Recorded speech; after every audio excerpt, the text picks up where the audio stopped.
بسم اللہ الرحمن الرحیم۔ پیارے دوستو، السلام علیکم ورحمۃ اللہ وبرکاتہ۔ آج کی اس ویڈیو میں ہم بیان کریں گے کہ روح انسان کو کیسے پکارتی ہے۔ آپ دوستوں سے گزارش ہے کہ ویڈیو اچھی لگے تو لائک کریں، چینل کو سبسکرائب کر دیں، دوستوں کے ساتھ شیئر کریں، کیونکہ اچھی بات شیئر کرنا بھی صدقہ جاریہ ہے۔ تو ویڈیو کا آغاز کرتے ہیں۔ حضرت ضحاک رضی اللہ تعالیٰ عنہ سے روایت ہے کہ نبی اکرم صلی اللہ علیہ وآلہ وسلم نے فرمایا کہ میت پر سب سے زیادہ سخت حالت اس وقت ہوتی ہے جب غسل دینے والا اس کو نہلانے کے لیے آتا ہے، اس کی انگلی سے انگوٹھی اتارتا ہے، جسم سے لباس اتارتا ہے، سر سے امامہ جدا کرتا ہے۔ اس کی روح بے چین ہو کر فریاد کرتی ہے، جس کی آواز جن و انسان کے سوا سب سنتے ہیں، اور کہتی ہے: اے نہلانے والے، تجھ کو خدا کی قسم، میرے کپڑے بہت نرمی سے اتارو، کیونکہ ملک الموت کے پنجہ کی تکلیف سے مجھے ابھی تک آرام نہیں ملا۔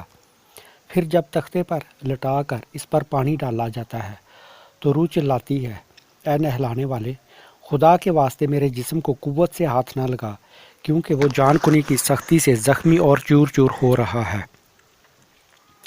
پھر جب نہلا کر اس کو کفناتے ہیں اور پاؤں کی طرف سے باندھ دیتے ہیں تو روح کہتی ہے: اے غسل دینے والے، خدا کے واسطے ابھی سر کی طرف سے گرا نہ لگانا، تاکہ میرے بیوی بچے اور تمام رشتہ دار دنیا میں آخری بار میری صورت دیکھ لیں، کیونکہ آج میں ان سے بچھڑ رہا ہوں اور اب قیامت تک یہ میری صورت نہیں دیکھیں گے۔ پھر جب اس کا جنازہ تیار کر کے گھر سے باہر نکالا جاتا ہے تو روح پکارتی ہے: اے جنازہ اٹھانے والو، خدا کے واسطے ابھی جلدی نہ کرنا، تاکہ میں اپنے بال بچوں اور عزیز و اقارب سے رخصت ہو جاؤں۔ اے جنازہ اٹھانے والو، میں اپنی اولاد کو آج یتیم اور بیوی کو بیوہ چھوڑے جا رہا ہوں، خدا کے لیے میرے بعد ان کو تکلیف نہ دینا۔ میں اپنا گھر مال و اسباب دوسروں کے لیے چھوڑے جاتا ہوں، اب یہاں کبھی واپس نہ آؤں گا اور قیامت تک کسی کی صورت نہ دیکھوں گا۔ پھر جب جنازہ اٹھا کر لے چلتے ہیں تو میت کہتی ہے: اے میرے بھائیو، میں نے آج تک جو کچھ مال و اسباب جمع کیا تھا وہ صرف وارثوں کے لیے تھا، آج ان میں سے کوئی میرے گناہوں کا ذرا سا بوجھ بھی نہیں اٹھا سکتا۔ ہر چیز کا حساب مجھ سے لیا جائے گا اور میرے وارث کھائیں گے۔ پھر جب نماز جنازہ کے بعد دفن سے پہلے کچھ لوگ اپنے اپنے گھر جانے لگتے ہیں تو میت کہتی ہے: اے میرے بھائیو، خدا کے واسطے ابھی سے ایسا ظلم نہ کرو، مرنے والا تم سے مانوس تھا اور تم دفن سے پہلے لوٹے جاتے ہو۔ پھر جب اسے قبر میں اتارتے ہیں تو میت کہتی ہے: اے میرے وارثو، میں نے جو کچھ مال جمع کیا تھا وہ سب تمہارے لیے چھوڑا، خدا کے لیے تم مجھ کو دعائے خیر اور فاتحہ سے بھلا نہ دینا۔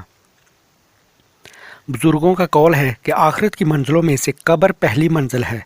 اگر اس منزل میں نجات پائی تو اس کے بعد کی منزلیں بہت آسان ہیں۔ اگر یہاں عذاب میں مبتلا ہوا تو آگے چل کر اس سے زیادہ سختی ہوگی۔ حدیث شریف میں ہے کہ مردہ قبر میں ایسے ہے جیسے کوئی شخص پانی میں ڈوب رہا ہے اور مدد کے لیے فریاد کرتا ہو۔ مردہ ہر وقت اپنے ماں باپ، بہن بھائی، اولاد اور دوست وغیرہ اپنے پسماندگان سے دعائے خیر اور فاتحہ کا منتظر رہتا ہے۔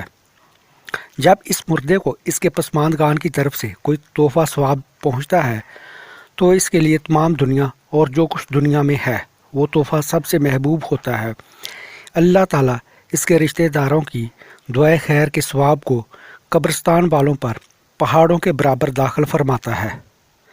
موت ایک دروازہ ہے جس میں سب لوگوں نے داخل ہونا ہے۔ حضرت عثمان غنی رضی اللہ تعالیٰ عنہ جب کسی قبر پر جاتے تو اتنا روتے کہ ان کی داڑھی آنسوؤں سے تر ہو جاتی۔ آپ رضی اللہ تعالیٰ عنہ سے پوچھا گیا کہ آپ جنت و جہنم کا تذکرہ کرتے ہیں تو نہیں روتے مگر قبر دیکھ کر روتے ہیں؟ کہنے لگے: رسول اللہ صلی اللہ علیہ وسلم نے فرمایا کہ قبر آخرت کی پہلی منزل ہے، لہٰذا اگر مرنے والا اس سے نجات پائے تو بعد کی منازل اس سے کہیں زیادہ آسان ہیں، اور اگر اس کی تکلیف سے نجات نہ پائے تو بعد کے مراحل اس سے کہیں زیادہ سخت ہیں۔ اور فرمایا کہ رسول اللہ صلی اللہ علیہ وسلم کا ارشاد ہے: میں نے کبھی کوئی منظر نہیں دیکھا مگر قبر اس سے زیادہ سخت ہے۔ کیا ہمارے لیے ان قبروں میں عبرت نہیں ہے؟ دیکھیے، مالدار اور فقیر، طاقتور اور کمزور، سب قبروں والے دنیا میں لوٹنے کی خواہش رکھتے ہیں، مال جمع کرنے اور محل بنانے کے لیے نہیں، بلکہ اس لیے کہ کاش ہمیں ایک نماز پڑھنے کی مہلت مل جائے، لیکن اب ناممکن ہے۔ اب اعمال نامے لپیٹ دیے گئے ہیں، روح جسم سے نکال لی گئی ہے، زندگی کی مہلت ختم ہے۔ اب ہر میت اپنے عمل کی مرہون ہو کر قبر میں پڑی ہے۔ ایک حاجت مند حضرت عثمان غنی رضی اللہ تعالیٰ عنہ کے دروازے پر غروب آفتاب کے بعد آیا۔ ابھی اس نے دستک نہ دی تھی کہ حضرت عثمان غنی رضی اللہ تعالیٰ عنہ کی آواز اس کے کانوں میں پڑی۔ وہ اپنی اہلیہ سے شکایت کر رہے تھے کہ چراغ کی بتی موٹی ہے جو تیل زیادہ استعمال کرنے کا سبب بن رہی ہے۔ حاجت مند نے جب سنا تو وہ سوچتا ہی رہ گیا کہ وہ ایسے شخص سے کیا توقع کرے کہ جو تیل کے معمول سے زیادہ خرچ پر اپنی بیوی کی سرزنش کر رہا ہے۔ اس نے ارادہ کیا کہ حاجت بیان کر کے دیکھوں، شاید میری کچھ امداد کر ہی دے۔ دستک سن کر حضرت عثمان غنی رضی اللہ تعالیٰ عنہ باہر آئے۔ حاجت مند نے اپنی حاجت بیان کی اور لہجے میں کچھ زیادہ زور دیتے ہوئے کہا کہ ضرورت کچھ زیادہ ہی ہے۔ حضرت عثمان غنی رضی اللہ تعالیٰ عنہ نے اس شخص کا ہاتھ تھاما اور بستی سے باہر لے گئے جہاں آپ کا سامان تجارت بڑی تعداد میں رکھا ہوا تھا۔ یہ سب تیری نظر ہے، کیا اس سے تیری ضرورت پوری ہو جائے گی؟ وہ شخص حیران ہکا بکا دیکھتا رہ گیا۔ چنانچہ اس نے عرض کیا، حضرت یہ سب کچھ میری ضرورت سے زیادہ ہے۔ امیر المومنین نے فرمایا، مجھے خوشی ہے کہ یہ تمہاری ضرورت سے کم نہیں۔ تو دوستو، یہ تھی ہماری آج کی ویڈیو۔ اللہ پاک ہم سب کا حامی و ناصر ہو۔